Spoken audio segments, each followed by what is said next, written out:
राम वरिष्ठ मान की जय, सीताराम भगवान की जय, अपने अपने माता पिता गुरुजनों की जय।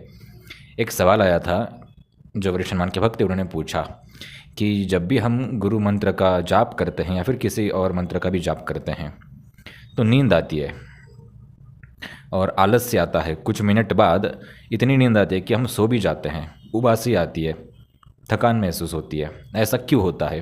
और यह आप सभी ने भी आपके जीवन में महसूस किया होगा। जब भी आप कोई भी विशेष मंत्र जाप करते होंगे तो आपको उबासी आएगी, आपको नींद आएगी, आलस्य आएगा। और विशेषकर अगर गुरु मंत्र हो जो गुरु के मुख से मिला हो, उसमें तो आएगा ही आएगा शुरुआत में। 99% लोग ऐसे हैं जिनको ये समस्या होती है, 1% लोगों को नहीं होती। ये भी हम आगे बताएंगे क्यों नहीं होता। अब होती क्यों है, ध्यान रखें। ये होना हमारे हिसाब से कोई गलत बात नहीं, आम बात है। इसका कारण ये होता है कि अभी तक आपके जितने भी बुरे कर्म हैं, बुरी आदतें हैं, जो कर्म तुम्हारे सिर के ऊपर नाच रहे हैं बुरे, वो बुरे कर्म तुमको ये अच्छा काम करते हुए देखते जब है तो उनको अच्छा नहीं लगता। वो कर्म, वो तुम्हारी ऑरा, वो तुम्हारा एनर्जीज, जो निगेटिव एनर्जीज, जो निगेटिव ऑरा है, जो नकारात्मक आभामंडल है, नकारात्मक विचारों का जो आवरण है, वो तुम्हें इतना अंदर से सुस्त कर देता है कि तुम उबासी लेते हो, आलस्य करते हो, नींद आती है। तुम्हारे वो नकारात्मक कर्म तुम्हें पीछे खींचते हैं, लेकिन तुमने पीछे नहीं हटना, तुम चलते ही रहना। कुछ दिनों बाद ये होना बंद हो जाएगा। जब तुम्हारे कर्म बढ़ जाएंगे अच्छे वाले, जब तुम्हारे मंत्रों की ऊर्जा बढ़ जाएगी तो ये साधारण हो जाएगा। ये जो समस्या हो रही है ये खत्म हो जाएगी। और विशेषकर गुरु मंत्र के बारे में बात करते हैं। अगर गुरु के माध्यम से वो मंत्र आपको मिला है और उसमें ऐसा होता है तो यकीन मानिए, ये समझ लेना कि ये मत जो गुरु के पास से हमें मंत्र मिला है वो बहुत ही ज़्यादा शक्तिशाली है, भले साधारण क्यों ना हो। क्योंकि कोई जो साधारण मंत्र होंगे उनमें आपको कभी उबासी नहीं आई होगी, आपने भी ये महसूस किया होगा, विशेष मंत्रों में ही आती है। तो वो जो बुरे प्रारब्ध है, बुरे कर्म है, संचित बुरे जो कर्म है, उनको धीरे धीरे काटता जाता है। लेकिन जैसे हम बोलते हैं कि नकारात्मक या फिर गलत आदत जल्दी नहीं जाती, वो तुम्हें पीछे खींचेगी ज़रूर। वैसे ही ये कर्म तुम्हारे पीछे खींचते हैं। जब तुम मंत्र करते हो बेवजह की तुम्हें समस्या आएगी, साधना करने का समय नहीं मिलेगा, बेवजह के काम आना शुरू हो जाएंगे, बेवजह की समस्याएं आना शुरू हो जाएंगी, बेवजह की सारी चीज़ें जुड़ जाएंगी जब आप कुछ अच्छा काम करने के लिए लग जाओ। इसलिए अपने यहाँ पे भारत में बोलती भी है, कोई अच्छा काम करने जाओ तो पीछे 100 चीज़ें खींचती है। फिर कारण यही है, अच्छा काम करते समय ही समस्या आती है। अब ये तो हमने उत्तर दे दिया, लेकिन आपको हम निर्देशन ये दे रहे हैं कि किसी ने भी पीछे हटना नहीं। मंत्र जाप लगातार चालू रखना, भले झपकी आए फिर भी आप उसको आगे लगातार करना। कुछ दिनों बाद आदत बंद हो जाएगी। और ध्यान में रखो, अनुलोम विलोम अगर आप करें, कपालभाति अगर आप करें कुछ 1-2 मिनट, 5-5 मिनट, तो आपके शरीर में पर्याप्त श्वास, पर्याप्त ऑक्सीजन, प्राणवायु जाएगी, जिससे सारे नसों में ऑक्सीजन अगर जाएगा तो आलस्य और नींद वैसे भी थोड़ा सा कम आएगी। और एक चीज़, आपको बैठने की आदत नहीं होती, इसकी वजह से भी आपको शरीर में जकड़न और अकड़न महसूस होती है, क्योंकि आदत नहीं होती 2-2, 3-3, 4-4 घंटे बैठने की। इसलिए होता है। जब आदत लग जाएगी तो साधारण सब चीज़ें हो जाएंगी। अब आगे आते हैं विशेष मुद्दे पे। विशेष मुद्दा यह है कि बहुत से लोगों को, मतलब 99% लोगों को, पहले तो भक्ति बहुत बढ़ती है उनकी, बहुत ज़्यादा भक्ति बढ़ेगी, गुरु भी मिल जाएंगे कुछ लोगों को नहीं मिलेंगे, फिर भी भक्ति के मार्ग पे आगे अग्रसर हो जाएंगे, नाम जाप करेंगे, कुछ मंत्र विधि विधान करेंगे, पूजा पाठ करेंगे। लेकिन एक तय समय पे आने के बाद उनका हो जाता है उच्चाटन। अब ये बात आपको कोई नहीं बताने वाला। बहुत से साधक साधिकाओं का उच्चाटन हो जाता है, क्योंकि आपको लगता यह है कि मेरी भक्ति बड़ी है, अब हम आगे कुछ और प्राप्त करेंगे। वो प्राप्त करते करते, साधना विधि करते करते उच्चाटन आपका इसलिए होता है कि ये आपकी नियति आपकी परीक्षा लेती है। गुरु नहीं परीक्षा लेता इस बारे में नियति परीक्षा लेती है कि ये जो साधक है क्या यह सच में इस योग्य है? क्योंकि अध्यात्म वो चाबी है जो किसी के भी हाथ में नहीं दी जा सकती। वो उसका सदुपयोग भी कर सकता है, दुरुपयोग भी कर सकता है। इसलिए ऐसा समझो कि ये परीक्षा चल रही है जिसमें छाटनी हो रही है। जो गलत लोग हैं, जिनका इंटेंशन गलत है, उनका उच्चाटन हो जाता है और वो अध्यात्म मार्ग से निकल जाते हैं। वो एक हद पे आने के बाद बोलते हैं कि ये पूजा पाठ मंत्र विधि विधान से कुछ नहीं होता, हमने बहुत किया, कुछ फ़ायदा नहीं हुआ। ये उनका होता है जिनका कुछ गलत इंटेंशन, गलत उद्देश्य होता है, या फिर कोई स्वार्थ, सिर्फ स्वार्थ के प्रति ये चल रहा होता है। उन लोगों का ये होता ही है। अब उच्चाटन इतना तीव्र हो जाता है कि जीवन में शायद ही वो पीछे मुड़ के देखे अध्यात्म में। फिर वो हर भगवान, हर गुरु को गाली देंगे। एक श्रेणी ऐसी भी है जो गुरु भगवान को किसी को गाली नहीं देंगे, कुछ बोलेंगे, वो बोलेंगे भी नहीं इस विषय में, चुपचाप रहेंगे। एक श्रेणी ऐसे कुछ गुरु को गाली देंगे, कुछ भगवान को गाली देंगे, अलग अलग श्रेणी इसमें बन जाती है फिर।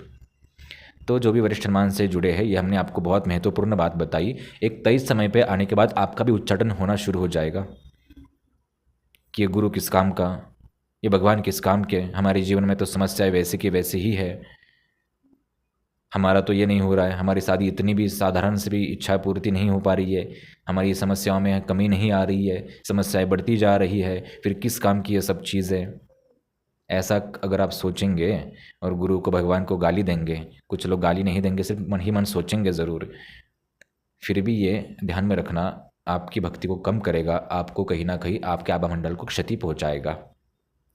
तो ये हम आपको निर्देशन दे रहे हैं, आदेश दे रहे हैं कि उच्चाटन होने ना दे। आप अग्रसर रहे, जैसे ट्रेन चलती है, उसके बीच में कोई भी आए उसको वो उड़ा के ही आगे बढ़ेगी, रुकेगी ज़रूर नहीं, भले सामने कुछ भी हो जाए, रुकेगी नहीं।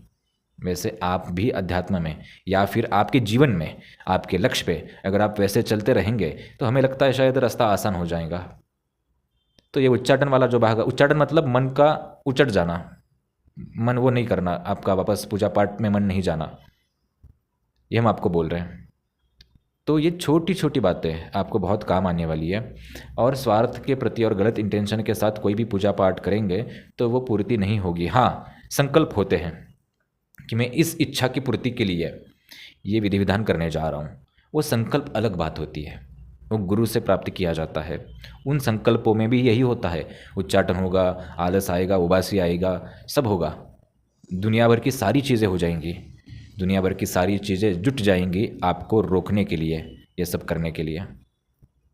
लेकिन आपने रुकना नहीं। और जो भी लोग गुरु को, अध्यात्म को, मंत्रों को, साधना विधि विधानों को सिर्फ और सिर्फ पैसा और इससे संबंधित सुख और भौतिक सुखों से जोड़ता है, वो हमारे नज़र में निश्चित रूप से बहुत ज़्यादा अज्ञानी है और बहुत ज़्यादा पीछे है। उसे आगे आना ज़रूर है, उसे आगे आने की कोशिश करनी चाहिए। उसका कारण यह है कि गुरु और अध्यात्म और मंत्र सारी चीज़ें सिर्फ पैसे से या भौतिक जगत से नहीं जुड़ी होती, इसके परे भी दुनिया है, पहले भी थी। ये आप अपने मस्तिष्क में बहुत अच्छे से डाल लो।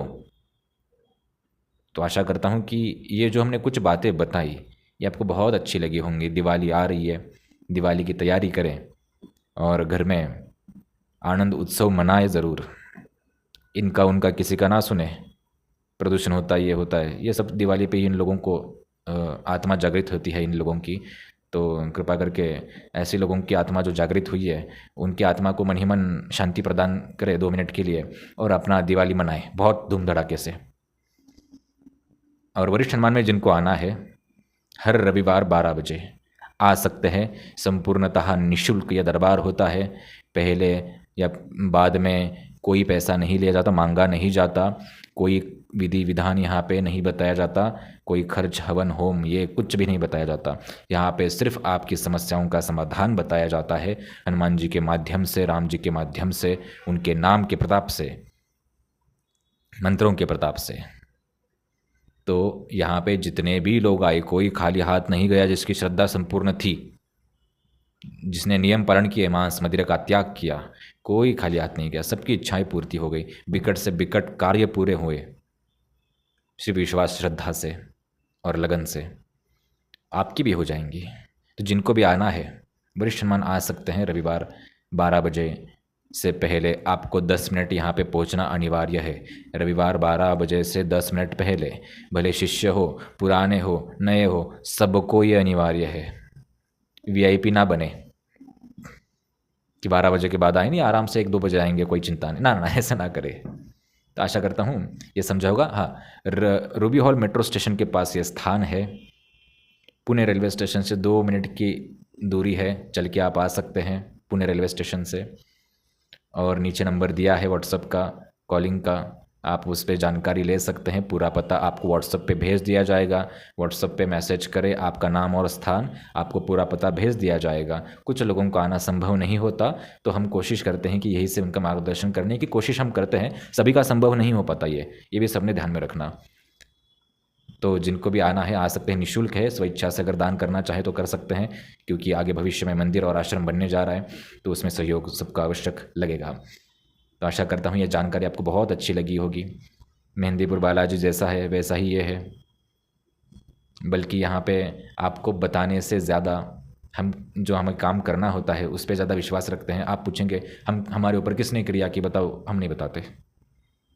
हम सिर्फ आपको आगे का रास्ता बताते हैं कि आप बचेंगे कैसे इन सारी चीज़ों के से, उपाय बताते हैं और वो चीज़ें निकालते हैं। तो ये जानकारी बहुत अच्छी लगी होगी।